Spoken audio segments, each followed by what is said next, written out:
structure of DNA,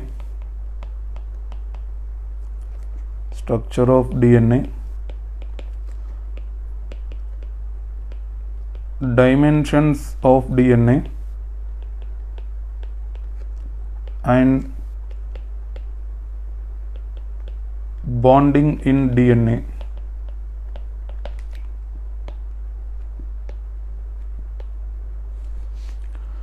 DNA is double helical in nature according to Watson and Crick proposed model, and this is 5' end,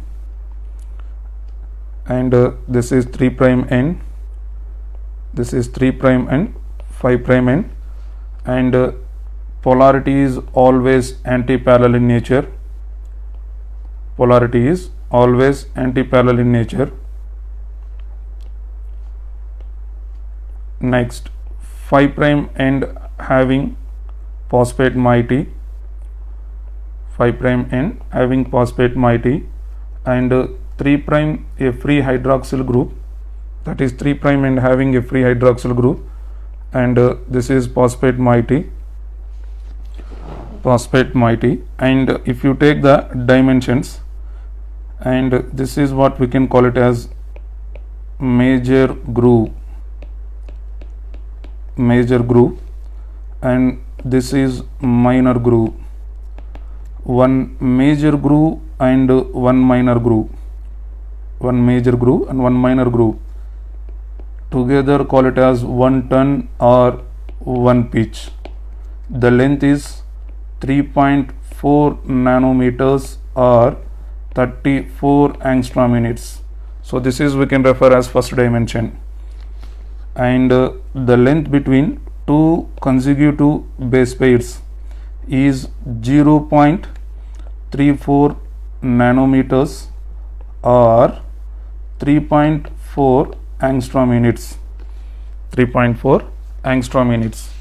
And next, the distance between two consecutive base pairs. Is 0.34 nanometers or 3.4 angstroms. And when it comes to the distance between two polynucleotide chains, Y means DNA is a double stranded, and each one we can call it as polynucleotide chain. The distance between two polynucleotide chains is 2 nanometers or 20 angstrom units. 2 nanometers or 20 angstrom units. Okay, per ton or pitch, a total of 10 base pairs are present. 10 base pairs are present, or 20 nucleotides are present. 10 base pairs or 20 nucleotides are present. The angle between two base pairs, is 36 degrees. Okay, when it comes to 1 ton, per 1 ton, totally 10 base pairs are present. So 10 into 36 degrees, that is equal to 360 degrees. And whereas in case of the bonding in DNA, when it comes to bonding in DNA, generally in DNA, phosphodiester bond and glycosidic bond will be present. Phosphodiester bond, glycosidic bond will be present. Phosphate, sugar, phosphate, then sugar, and the nitrogen bases are connected to sugars. This is one nitrogen base, and this is another nitrogen base, and this is what we can call it as phosphate and sugar, nitrogen base, and another nitrogen base is present. Example, here you can take adenine, and here thymine, and adenine, again like thymine, next phosphate, again sugar, phosphate, then again sugar. Here you can take guanine and cytosine. guanine and cytosine. This is one nitrogen base and another nitrogen base. Between guanine and cytosine 3 hydrogen bonds are present. Between adenine and thymine 2 hydrogen bonds are present.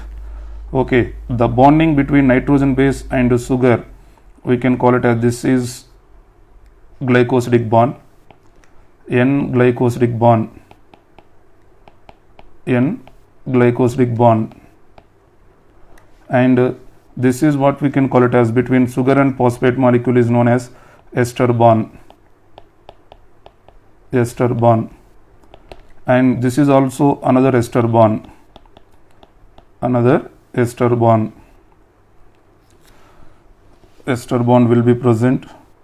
Generally one phosphate molecule is connected to two sugars, so that why it is also known as phosphodiester bond, and these are what we can call it as hydrogen bonds. These are, we can call it as hydrogen bonds, and these nitrogen bases are joined with the help of hydrogen bonds, with the help of hydrogen bonds.